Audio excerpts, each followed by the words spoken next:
everybody? My name is Advance, and this is Advanced Sports Talk.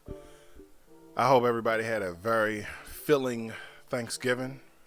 I know mine surely was.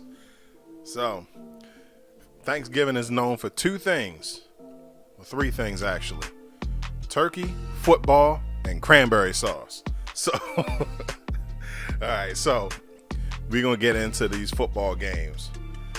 Man, so starting off, Chicago Bears at Detroit Lions. Bears beat the Lions 16-14. Unfortunately, Detroit had Jared Goff at quarterback and not Khabib Nurmagomedov. If you don't get that joke, look up Khabib's training videos. You'll see. Oh, man. So let's get into these stats. Andy Dalton starting at quarterback for the injured Justin Fields. I don't know what's going on with Nick Foles, but Dalton was 24 for 39, 317 yards. It's crazy when you see yardage like that.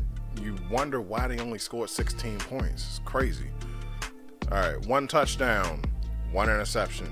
That's probably what explains it. Oh man, Jared Goff, 21 for 25. It's not a bad average.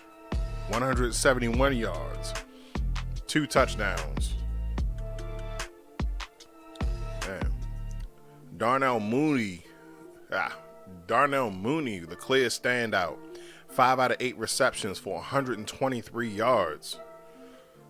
No touchdowns. I don't get that. On Detroit side, Josh Reynolds, 3 out of 5 receptions for 70 yards, 1 touchdown. Man, this is I see TJ Hawkinson had a passing touchdown in the third quarter. He let his hair grow out a little bit, it looks like. Who else? Jimmy Graham. Oh man, I forgot about Jimmy Graham, like from Green Bay. Oh man, he's making his way around the league. All right, so like I said, Bears beat the Lions 16-14. Next up, this is probably the game that everybody gonna be talking about. The Las Vegas Raiders versus the Dallas Cowboys. And man, first off, this just goes to show you how the Rams will just completely fuck themselves in a hole. Cause they had Deshaun Jackson. He had that one big game against us, and then they let him go. Because because for whatever reason they couldn't get him the ball. Then they traded him. Well, they released him, and Las Vegas picked him up because they needed a receiver to fill that Henry Ruggs role. And I must say, right off the bat, Derek Carr caught Deshaun Jackson for 30 yards on the opening drive. Man. Touchdown, 30-yard touchdown. But then Dallas came back. They got a touchdown themselves, and it was pretty much touch and go going into the half. Dallas managed to tie it up. The Raiders could not stop them at all. All they had to do was hold the lead. But they just the Raiders couldn't stop a cold. Then Greg the Leg came through in the clutch. But I know Dallas fans was sweating bullets because they was like, man, this dude missed the extra point in the field goal earlier, man. Cause come on, man, just come through. And he came through. And that's crazy because I don't remember Zerline missing kicks like that until he maybe his last year in LA. But yeah, it's he's not known for missing until he got signed by the Cowboys. So hey, I don't know.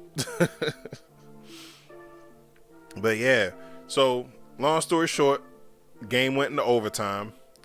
And oh man, a very costly pass interference call put them right in the end zone. Raiders kicked the field goal. It's over. The Dallas had a possession before, but they had a 3 and out. And even though they had a pretty they were gifted pretty much on the they were gifted pretty well on the punt, because their punter is good. He did like a 50-yard punt.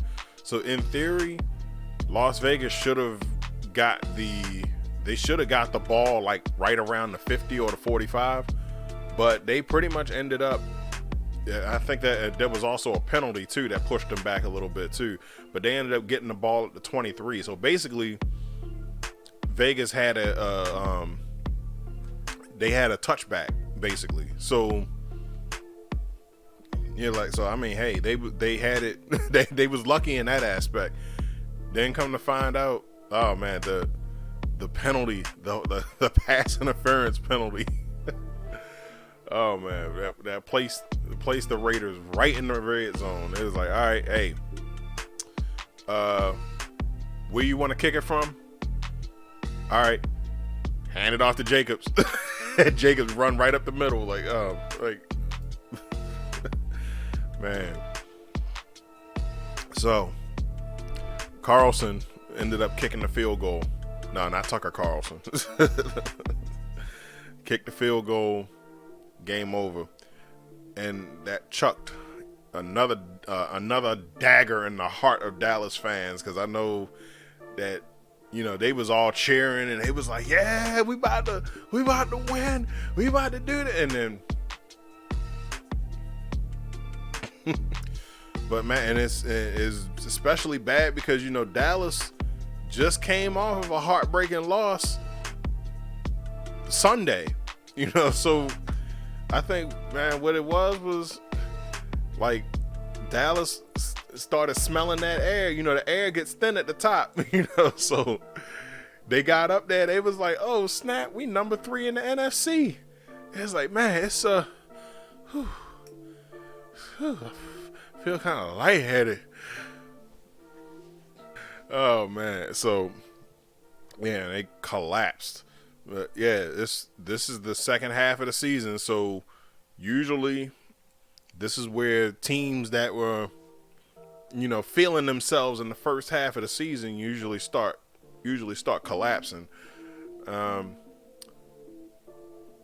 can't say that I know what that feels like, because this is usually about the time where we start picking up.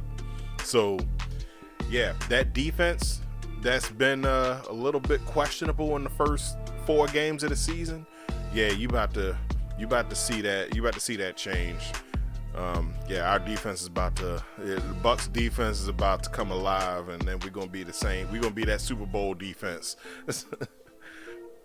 But in any case, speaking of NFC South, oh, by the way, Raiders beat the Cowboys 36-33. Next game, last game of the night, Buffalo Bills versus the New Orleans Saints. And man, the Saints, at this point, you gotta just pretty much chalk it up to the Saints, like, because the Saints are running on fumes. The Saints are running on fumes, man. Like, they came in, they it was pretty energetic. They came in, found out at the start of the season that they was losing Michael Thomas. They lost Michael Thomas for the year, but still pretty hopeful because you got Jameis. Jameis got an arm. Jameis got talent. Questionable decisions, but Jameis got an arm. Jameis got talent. So with Sean Payton, you put those two together, you can kind of like do something. You got enough weapons around. You got Kamara. You got the Dewan Johnson. You got Jared Cook. No, Jared Cook is in He's with the Chargers now. Oh, my bad, but you know what I mean. You got weapons. Then before you know it, bop, bop, bop. People just started getting hurt. Like, Taysom Hill was already hurt. Jameis got hurt when he played us. The week after, Kamara got hurt. They brought back Mark Ingram. Mark Ingram got hurt. So it's like, oh man, like Saints should probably just chalk up their season and then just start fresh in the draft. So, and I'm not saying that because, you know, I'm just happy to be in their division and I want an easy ride. But I mean, like, at that point, your starting lineup is done. Like, like they still, like, Saints still got a defense. They got Lattimore. They got Cam Jordan. They got a linebacker in the middle. I'm trying to remember what his name was, but yeah. So yeah, like this was a beat down. And that's crazy because I haven't. Now it's funny because last week I said the one thing that the NFC South is known for is the domes, the twin domes. That's the Georgia Dome, and then that's the Superdome in New Orleans.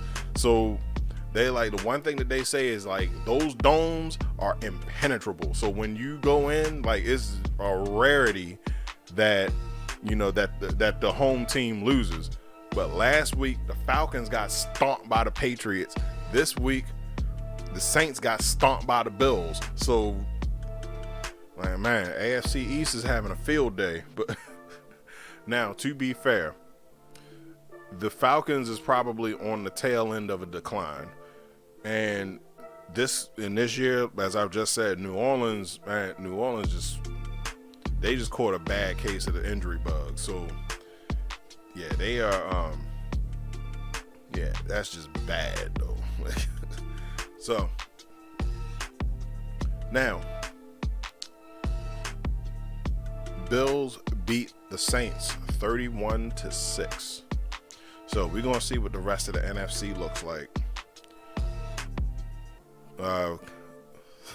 My Buccaneers is playing the Indianapolis Colts. So I had a theory a few years ago actually, when the Eagles won the Super Bowl, or when I said that would be the year that the Eagles went to the Super Bowl, and I said I think Carson Wentz would be the person that would take up that Brady mantle, because I thought that after they lost that Brady was going to retire, but I was wrong. And then Carson Wentz didn't even play that game because he was injured. But you know, we're gonna see what happens this week with the Colts, because now them two actually get to play each other and go head to head.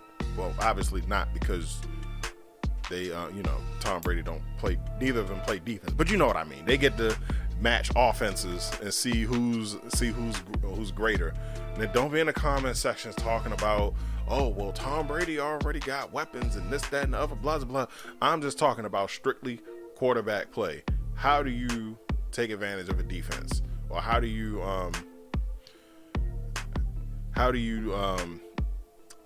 read the defense? How do you manage the defense, or whatever the case? So we're gonna see.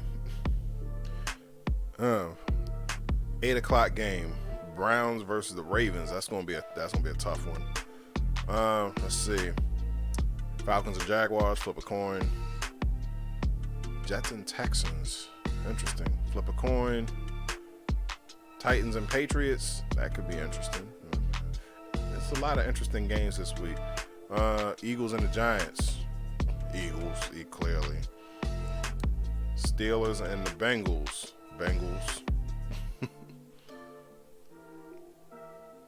Yeah, so in any case, that's it for the Thanksgiving breakdown.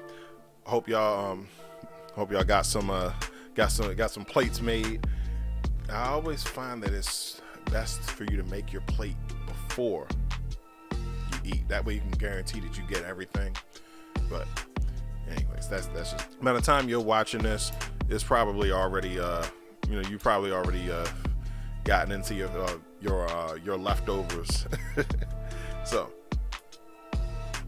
hope everybody has a very good Black Friday. Have a very good Cyber Monday. That's my thing. That's what I'm gonna do. Shop from home. Less of a chance for me to catch a charge. You know what I'm saying? In any case, don't forget to like, share, subscribe on everything. I'm out.